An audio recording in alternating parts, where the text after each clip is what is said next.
O mundo inteiro é como um palco. E todos os homens e mulheres são meros atores. Eles têm suas saídas e suas entradas. E um homem, em seu tempo, atua em vários papéis. Nos últimos anos, tem havido grande interesse pelo campo da psicologia que estuda o papel das narrativas em nossas vidas.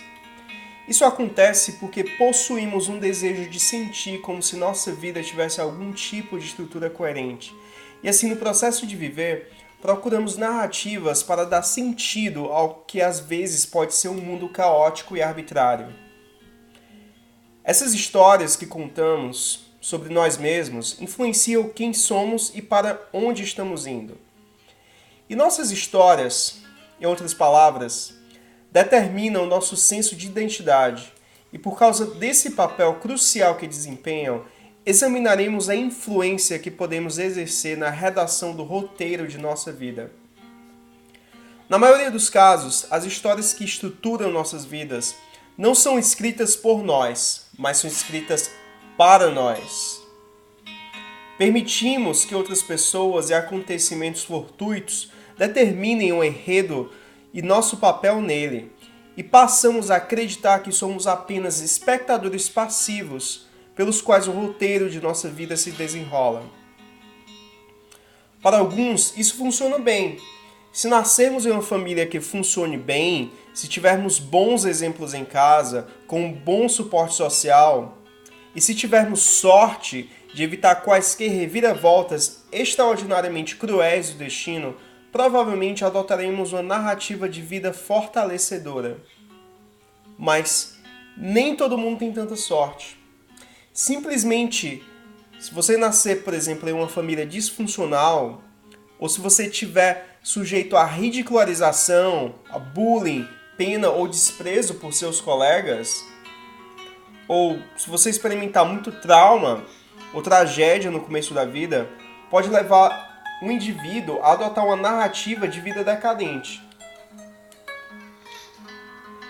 E essas pessoas passam a desempenhar o papel da vítima perpétua, ou então do fracasso, do desajustamento social ou do marginal. Portanto, uma questão de suma importância é saber se podemos mudar a nossa história de vida. Será que podemos, em outras palavras, nos contar uma história diferente e no processo mudar nosso senso de identidade? Muitas pessoas acreditam que sua história de vida é baseada exclusivamente na lembrança de eventos passados.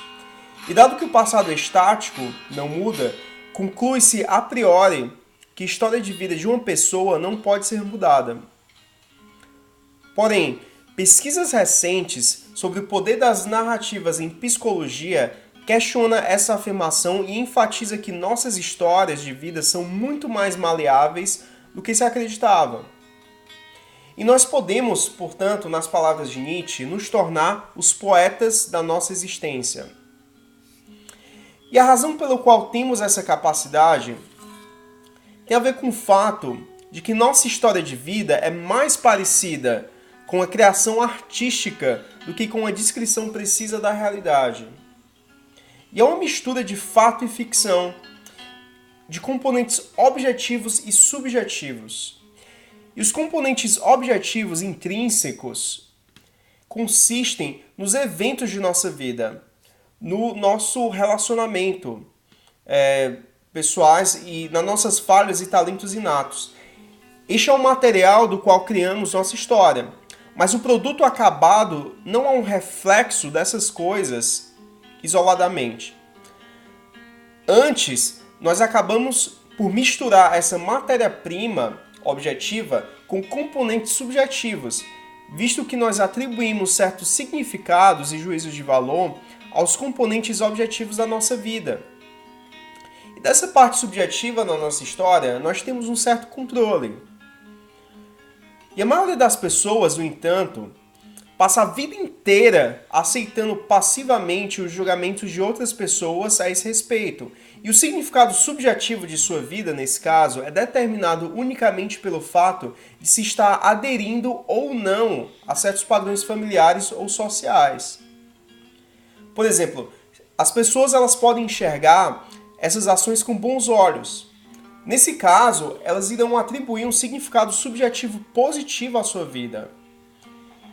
Porém, em outros casos, as pessoas podem desprezar ou ridicularizar suas ações. Então, a sua história de vida acaba se meio que tomando um rumo mais sombrio. Mas se nós quisermos escapar de uma narrativa que nos mantém sob controle da mediocridade, precisamos assumir o controle do significado subjetivo de nossa vida. Nós precisamos perceber que há sempre uma infinidade de ângulos a partir dos quais interpretar os eventos de nossa vida e que perspectivas alternativas que seriam muito mais propícias ao nosso bem-estar, sem dúvida, existem, são verdadeiras. E quando percebemos que podemos mudar o componente subjetivo de nossa história, podemos até mesmo reinterpretar o significado de eventos passados e assim, de certo modo, reescrever nossa história. Então, à medida que começamos a exercer um controle maior sobre o componente subjetivo da nossa história de vida, a perspectiva pela qual vemos o mundo e nosso papel nele acaba por mudar. E novas possibilidades se abrirão diante de nós quando nós percebermos que não estamos presos a um único papel de vida. E não importa quanto tempo tenhamos desempenhado o nosso papel atual. E aí? Então, quem é que devemos nos tornar, uma vez que nós descobrimos essa liberdade agora?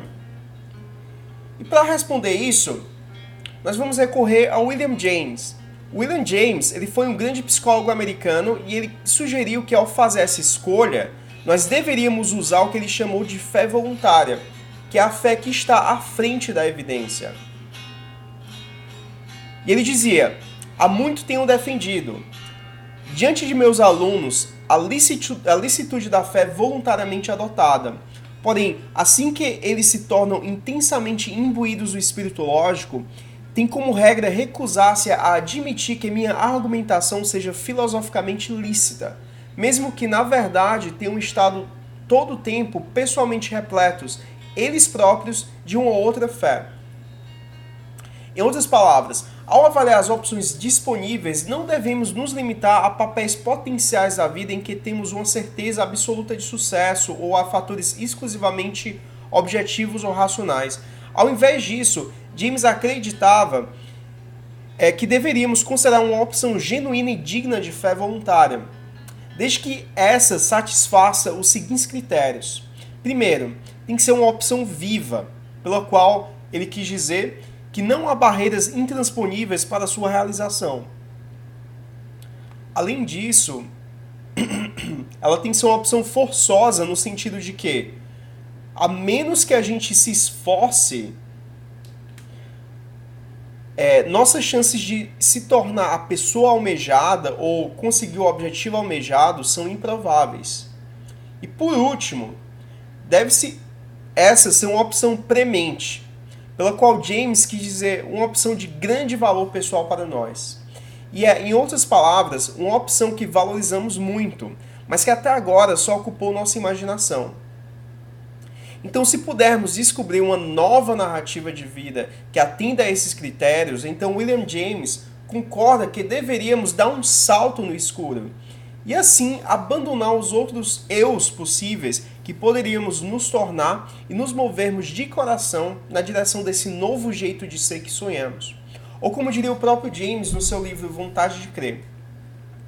Ele dizia: cada um deve agir como julga melhor, e se está errado, o problema é dele. Estamos num desfiladeiro na montanha, em meio à neve rodopiante e à neblina que nos cega. E por entre a bruma, temos apenas vislumbres ocasionais de trilhas que podem ser enganosas. Se ficarmos parados, congelaremos até morrer. Mas se nós tomarmos a estrada errada, nós vamos ser despedaçados. E nem sequer sabemos com segurança se existe um caminho certo. O que devemos fazer? E a resposta é ser fortes e corajosos, agir da melhor maneira e esperar pelo melhor e assumir o que vier. E se a morte for o fim de tudo, não poderemos ter encontro melhor com ela. E um estudo feito por Bronnie Ware, a enfermeira australiana, confirma na verdade a verdade dessa afirmação. Ware passou anos entrevistando pacientes terminais, perguntando-os sobre seus maiores arrependimentos. E o arrependimento mais comum que essas pessoas expressaram foi o seguinte: eles diziam: eu gostaria de ter tido a coragem de viver uma vida verdadeira, não a vida que os outros esperavam de mim. Ou como a própria Ware elabora. Ela dizia: muitas pessoas reprimiram seus sentimentos para manter a paz com os outros. Como resultado, eles se estabeleceram por uma existência medíocre e nunca se tornaram quem eram realmente capazes de se tornar. E como resultado, muitos desenvolveram doenças relacionadas à amargura e ao ressentimento que carregavam. No final, a gente pode concluir que não vale a pena ser um indivíduo que vive uma vida moldada por uma necessidade de validação social. E quanto mais cedo nós percebermos isso, melhor. Então é isso, eu desejo a vocês um feliz ano novo. E não deixem de se inscrever no canal Os Velhos Companheiros e ativar o sininho de notificação. Pois quando a gente chegar a 1 milhão de inscritos, vamos pintar o nosso cabelo de uma cor bem